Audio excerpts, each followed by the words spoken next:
Hello all, in the last tutorial as you have seen the circuit diagram for SR flip-flop using NAND gate. Today in this tutorial we will be talking about data flip-flop, generally called as D flip-flop. So what is D flip-flop? In order to eliminate the case of not used, which was an issue for SR, the evolution came out as data flip-flop. Data flip-flop, how it helped, that is, instead of getting these two cases, in order to eliminate this type of cases, what I need to do is I'll provide an input, say this is my D, and I will just keep or NOT gate for the other input in the same circuit diagram. That means what I'll be providing, I'll just use a NOT gate in order to eliminate the problem. That means if the data is 0, it will be 1 over here, and if the data is 1, it will be 0 over here, and rest all the circuit will be same. That means I am just eliminating these two cases and the remaining cases will be same. So let me try when clock is 0. If clock is 0, as I am using NAND gate, let me draw a truth table for NAND gate. NAND gate, as you know, 0 0 0 1 1 0 and 1 1. These are the inputs cases. The output will be 1 1 1 and 0. Now if any one of the input is 0, in this case our clock is 0, irrespective of whatever the inputs are over here, my output is always 1. And if the output is 1, I cannot comment on the output, that is, it can be 1 or it can be 0. That means the concept is called as memory. So what I can write is, if clock is equals to 0 implies irrespective of D, that is D is equals to don't care, my Q of T will always follow the previous value, that is memory. That is also considered to be Q of T plus 1, that is next state will be resembling the value of its previous state. So this is the significance of what clock is equals to 0. Moving on, if D equals to say 0, as you have provided D as 0 and clock as 1, so I'll just make D to be 0 and say if this is 0 then this will be 1, and clock I have made it as 1. Now I am talking about the cases when clock is high. So this will be 1, this will be 1, as this is 0, this is 1. If any one of the input is 0, my output will be high. If any one of the input is low, that means output should be equals to high. That I have done. So this 1 and 1 output will be equals to 0. If any one of the input is 0, again Q of T bar is high. So this one is sorted over here. 1 and 1 output is 0, implies Q of T equals to 0 and Q of T bar equals to 1. If D equals to 1, what will happen? Let us see. This D is equals to 1. So this will be equals to 0 as NOT is provided. So 0 and 1, my output will be 1. For as D is 1, so this will be 1. 1 and 1 output is 0. So this 0, if any one of the input is low, again my output should be 1.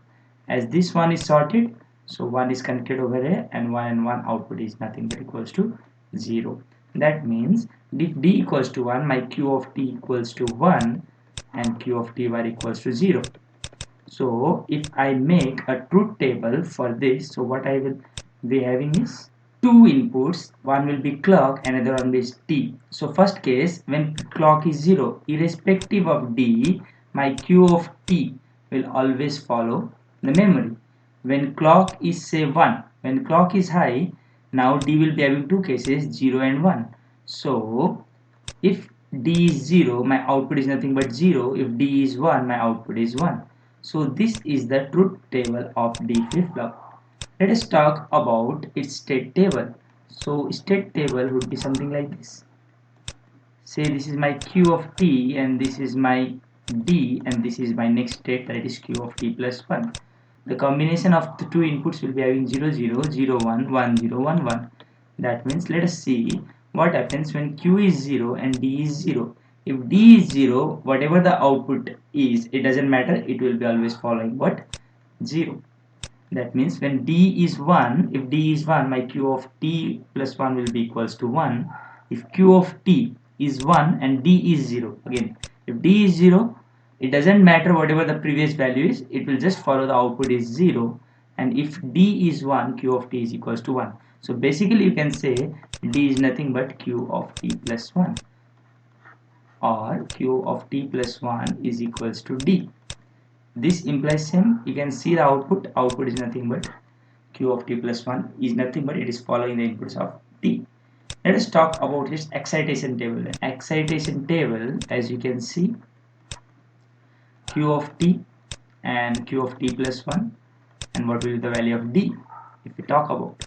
So it will be having again be either 0 0, 0 1, 1 0 and 1 1, as it is a 1 bit. If the output is 0, it implies d is 0. If the output is 1, it implies d is 1. If output is 0, d is 0. If output is 1, d is 1. D is nothing but equals to q of t plus 1, that we have already discussed in our state table. So the same output is there. So if you see the problem which was arised in SR flip-flop, that 1 1 not used case has been eliminated, but the problem in using D flip-flop is it is eliminating a state where it was 0 and 0, that is memory. Now let us talk about, say this is clock, this is D, and let me check what will be the output Q. As we have already seen, if clock is 0, that means for the falling edge it will be following the memory, and for the rising edge it will be following the input of D. So as you can see here, for this, as it is the falling edge, so transition will be happening with there. So let me assume q of t to be 0 previously.